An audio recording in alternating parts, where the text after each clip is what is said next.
Hassan es feno miten ala solopo. Before the start of the Hellenistic period, cultural divisions were challenged by the arrival of an empire. Alexander's expanding empire improved trade routes, reducing cultural diversity. So, what was the impact of this on the food people were eating?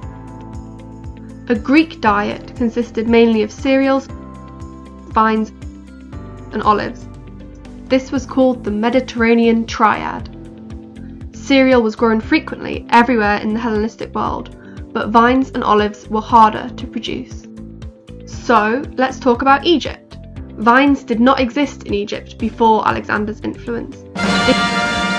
This meant that the Egyptians had no wine, and instead drank barley-based beverages such as beer.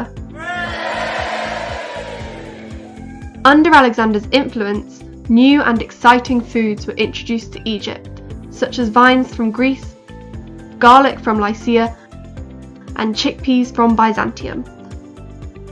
But the trade was two-way. Egypt was very fertile, so it became the centre for agriculture and a main source of grain for the Hellenistic world. The ancient author Theophrastus also told us that Alexander's men who went with him to conquer Asia brought back new plants such as the cotton plant, banyan, pepper, cinnamon, myrrh and frankincense to Macedon. But how exactly did this cultural exchange happen? Military postings led to the introduction of different foodstuffs into new parts of the Hellenistic world, as shown by this papyrus letter from a soldier asking his sister to send him olyra, a type of grain, and radish oil. But it wasn't just the food that changed, it was how people were eating it. In the Hellenistic period, evidence shows a growth in the number of banquets. Traditional religious festivals were still celebrated, but the elite began to hold feasts without religious motivation, just for fun. Livy explains that the origin of foreign luxury was introduced into the city by the army from Asia.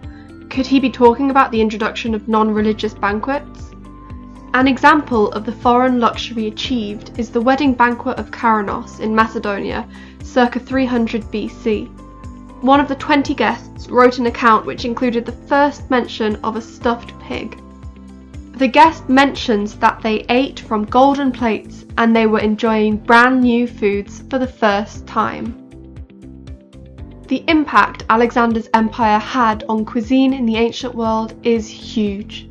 The empire created better long-distance trade which exposed people to new foods, new agricultural technologies, and new ways of dining, all of which played a vital role in the Hellenistic world.